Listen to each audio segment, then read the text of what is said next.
ఇప్పుడు ప్రతి వారు కూడా కన్యాదానం అనేస్తున్నారు.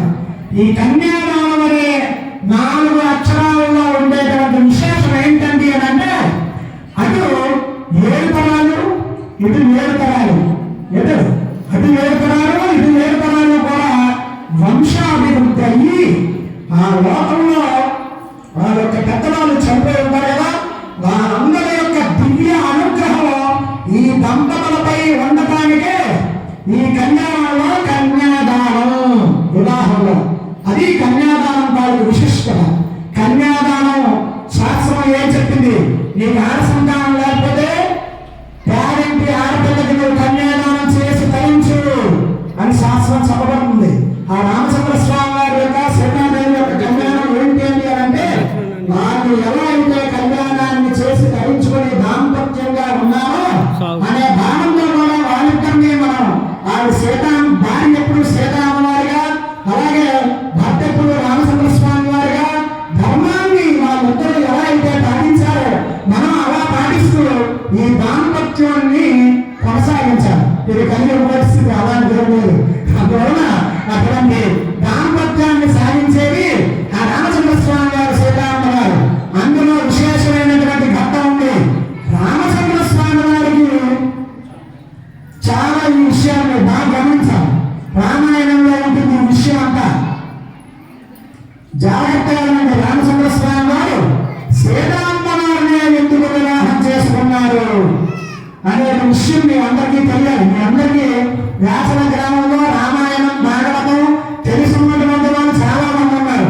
నేను చాలా జాగ్రత్తగా కూడా మాట్లాడారు. అందువలన అటువంటి రామాయణం కోసం మీ అందరికీ చాలా మందికి తెలుసు. అటువంటి రామాయణంలో ఈ రామచంద్ర స్వామి వారు సీతారామ వారిని ఎందుకు వివాహం చేసుకున్నారు అనే విషయాన్ని మీకు తెలియచేసి అప్పుడు కన్యాదానం చేసి సీతారామ వారికి రామచంద్ర స్వామి వారి యొక్క కన్యాదానం చేసి అప్పుడు శుభముహూర్తం చేస్తే అక్కడ కూడా రామచంద్ర స్వామి వారి యొక్క సీతారామ వారి యొక్క కళ్యాణ ఘట్టం అనేది పూర్తవుతుంది. అవునా కదా?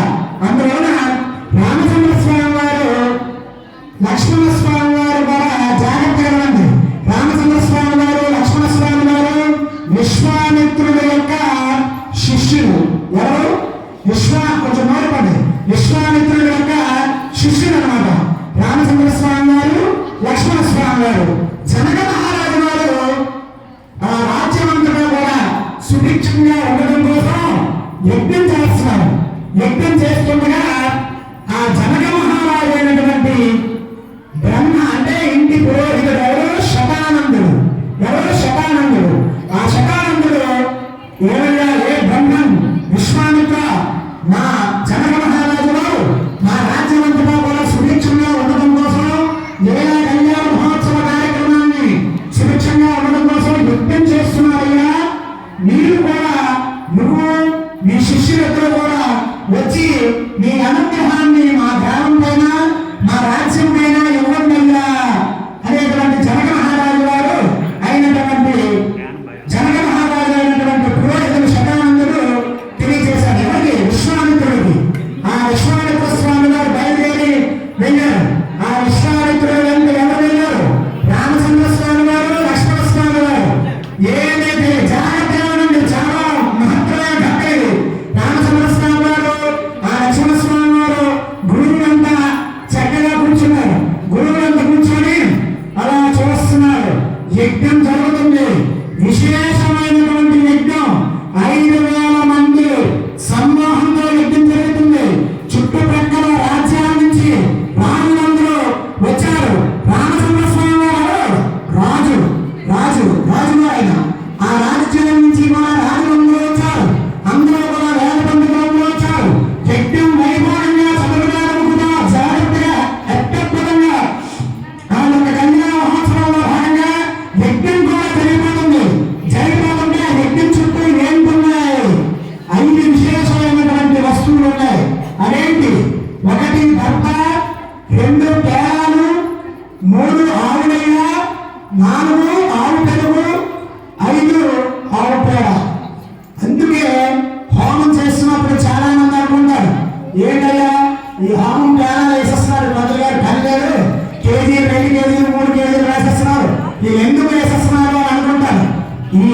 రామచంద్ర స్వామి గారు చెప్పాడు, ఆ జనక మహారాజు గారు విశ్వామిత్రుడు చెప్పాడు, పేలాలలో ధర్మం ఉంది, అదొక విశేషమైనటువంటి వస్తువు. అలాగే దర్భ అంటే గరికి హోమం చుట్టూ పెడతాం కదా దర్భ, అలాగే ఆవు నెయ్యి, ఆవు పేడ, శుక్రవారు నెయ్యి వేసేది, ఇవన్నీ కూడా ధర్మాన్ని సంరక్షిస్తూ చక్కని విశేషమైనటువంటి వస్తువు. అది ఎప్పుడు